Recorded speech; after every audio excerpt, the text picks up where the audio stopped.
Hello students, how are you? As you know that in our previous two videos we have done the introduction of any new education policy as well as we have done the first stage, that is the foundation stage. Now in this class we are going to we are going to discuss, हम discuss करने वाले हैं about primary stage or we can say that preparatory stage. So second one preparatory schooling के बारे में हम study करने वाले हैं, that is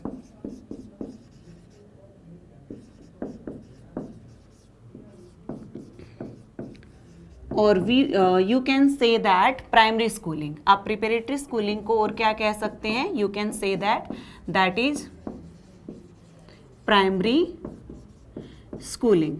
as you know that the foundation stage was from 3 to 6, 6 to 8, यानी 3 to 8 years. First 5 initial years of the life were there, like previously education was there from started from the 6 year का child admission ले सकता था directly in the first class.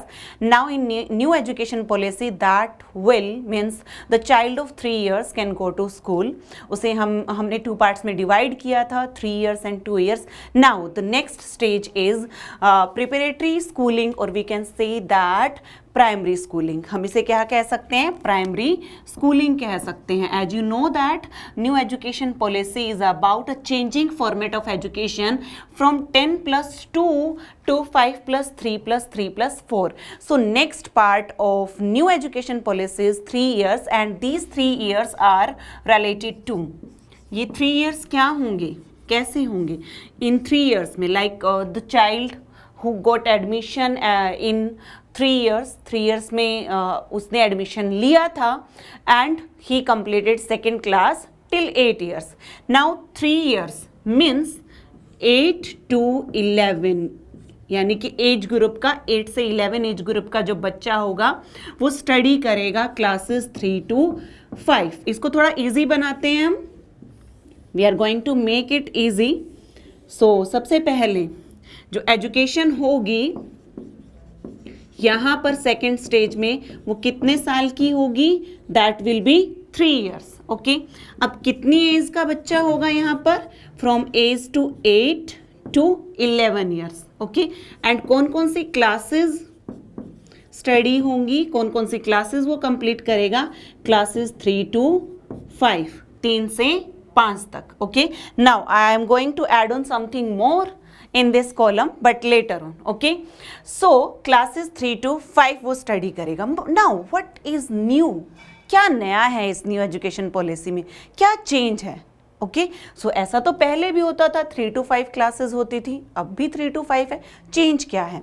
Now as you know that कि there was no provision for a child to get education in regional language. एक बच्चे के पास option नहीं होता था कि वो रीजनल लैंग्वेज में स्टडी कर सकता है, एजुकेशन गेन कर सकता है. बट अब न्यू एजुकेशन पॉलिसी के according it depends on the will of a child can get education in his और हर रीजनल लैंग्वेज.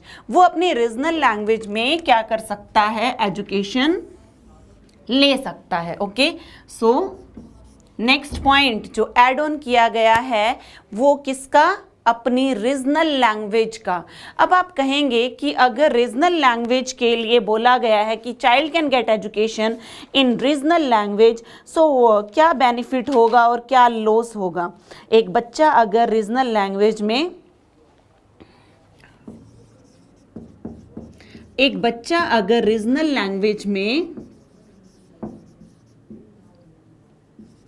अपने कॉन्सेप्ट क्लियर कराता है, उसके सारे कॉन्सेप्ट उसके रीजनल लैंग्वेज में क्लियर किए जाते हैं, तो क्या बेनिफिट होगा, क्या लॉस होगा? अगर बेनिफिट की बात की जाए तो so many there are various kind of students, different category के होते हैं.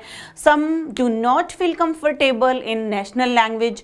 Basically for example school is English medium और हो सकता है कि वो कोप अप नहीं कर पाते हैं उसके साथ, है ना. And at that time target language और नेटिव लैंग्वेज में पहले भी एक्सप्लेन किया जाता था बच्चे को, बट येस डायरेक्टली रूल नहीं था कि बच्चा रीजनल लैंग्वेज के ऑप्शन को सेलेक्ट कर सकता है, but now there is option if the child and his parents wants that, वो चाहते हैं कि उनके बच्चे को रीजनल लैंग्वेज में पढ़ने की परमिशन दी जाए, so that is given by the government. ये क्या परमिशन दे दी गई है। ओके सो अब क्या नया चेंज हुआ है यहां पर, एजुकेशन में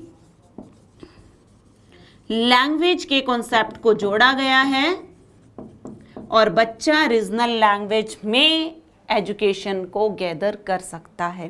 now what do you think, आपको क्या लगता है कि रीजनल लैंग्वेज का ऑप्शन जो सेलेक्ट किया गया है वो अच्छा ऑप्शन है, होना चाहिए ऐसा? What do you think? So as you know that आज के टाइम को देखा जाए, जनरेशन को देखा जाए और आज के कंपटीशन को देखा जाए तो इंग्लिश लैंग्वेज को बहुत ज़्यादा इंपॉर्टेंस दी जाती है। It is the national as well as the international language. So why this concept of regional language is added by government? So here I want to clarify you this point. इस point को मैं clarify करना चाहती हूँ कि बहुत सारे लोग जो इस पॉइंट को क्रिटिसाइज करते हैं कि रीजनल लैंग्वेज एड ऑन कर दिया तो गलत कर दिया। नो, नहीं, it's completely upon the school. Government ने कोई कंपल्शन नहीं डाला है स्कूल्स पर। If they are willing to impart education in national language, in international language, अगर वो अपने तरीके से स्कूल को इंग्लिश लैंग्वेज में चलाना चाहते हैं, वो चाहते हैं कि नई एजुकेशन बच्चे को इसी लैंग्वेज में दी जाएगी एंड इस तरीके के कॉन्सेप्ट, मैथोडोलॉजीज एंड स्ट्रेटेजीज को यूज किया जाएगा कि students will feel comfortable learning in national language. Okay, तो इस तरीके का कंपल्शन नहीं है, it depends on the school. Government is completely flexible, government completely flexible है। Okay, there is no compulsion from the side of government to school, they can impart education in national language. वो national language में भी education को impart कर सकते हैं। Now एक question जो अराइज होता है माइंड में कि अच्छा ओके, बट क्या लॉस है अगर रीजनल लैंग्वेज में हम एजुकेशन देना स्टार्ट कर दें? गवर्नमेंट फ्लेक्सिबल है, बट क्या लॉस है? तो here I want to tell you, want to give you example of China. As you know that the complete education system of China is in regional language, है ना? Regional language में China एक ही चीज़ से तो मतलब हो सकता है बहुत सारी चीज़ों से पीछे है, बट यहाँ पर मैं बताना चाहती हूँ कि all concept of education in China is in regional language. If this concept is to be followed in India, अगर इसी कॉन्सेप्ट को कंप्लीटली इंडिया में फॉलो कर लिया जाए, so Indians will get less opportunities to get job in foreign countries, in abroad. Abroad में फिर job मिलने के चांसेस थोड़े कम हो जाएंगे। दैट्स वाई गवर्नमेंट ने एक बहुत अच्छा डिसीजन लिया है कि स्कूल्स आर कंप्लीटली फ्री, वो बिल्कुल फ्री हैं। If child and his parents wants that, वो चाहते हैं कि उनके बच्चे को एजुकेशन नेशनल लैंग्वेज में दी जाए तो they can get education in that. Okay, but yes concept of regional language is to be added. जो मैं यहाँ बताना चाहती हूँ, प्रिपरेटरी स्कूलिंग में, प्राइमरी स्कूलिंग में कौन से कॉन्सेप्ट को ऐड ऑन किया गया है, तो बेटा वो कॉन्सेप्ट ऐड किया गया है रीजनल लैंग्वेज का। अब बात करते हैं, एजुकेशन तो होगी 3 साल की, बट क्या होगा एजुकेशन में? कैसी होगी एजुकेशन? किस तरीके की होगी education?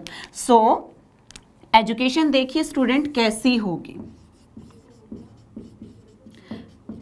Education will be activity based. Education कैसी होगी? एक्टिविटी पर बेस्ड होगी, है ना? अब आप कहेंगे क्या एक्टिविटी करवाई जाएंगी? No, it will be activity plus study, है ना? एक्टिविटी भी होंगी और स्टडी भी होंगी।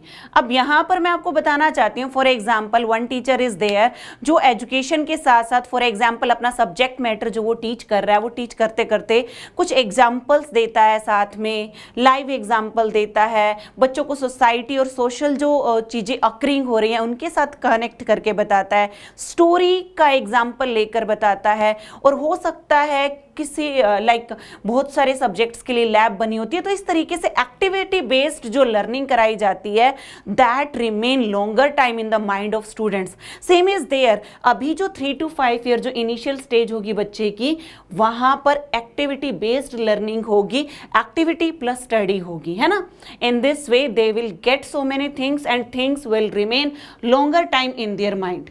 उनके माइंड में चीजें बहुत ज्यादा टाइम तक रहेंगी। अब लैंग्वेज के कॉन्सेप्ट को बात की जाए, अगर लैंग्वेज के कॉन्सेप्ट की बात की जाए तो I think you are very well aware, language में वो क्या कर सकते हैं, अपनी मदर टंग में भी स्टडी कर सकते हैं और नेशनल लैंग्वेज में भी स्टडी कर सकते हैं, है ना। मदर टंग में भी कर सकते हैं and they can get education in national language. Now what about exam? अब आपको क्या लगता है, लाइक जो प्राइमरी स्टेज थी, जो यानी प्री प्राइमरी जो स्टेज थी LKG UKG, वहाँ पर तो एग्ज़ाम नहीं थे, first and second no exam was there, but yes in this stage exam will start. Exam की अगर बात की जाए तो येस यहाँ पर क्या हो जाएंगे, एग्जाम बच्चे के स्टार्ट हो जाएंगे। So students, this is all about preparatory stage, और जिसे हम प्राइमरी स्कूलिंग भी कहते हैं।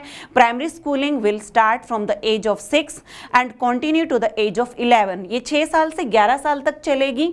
It will be of 3 years, ये 3 सालों की होगी। एग्जाम यहाँ पर स्टार्ट हो जाएंगे।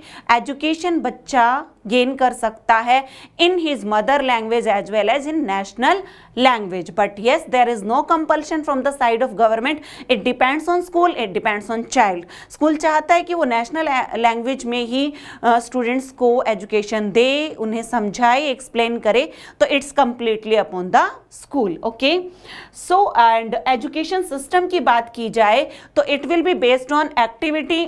यस, ये एक्टिविटी पर बेस्ड होगी, means activity plus study will be there. So in our next video we are going to discuss about middle stage. हम मिडल स्टेज के बारे में बात करने वाले हैं।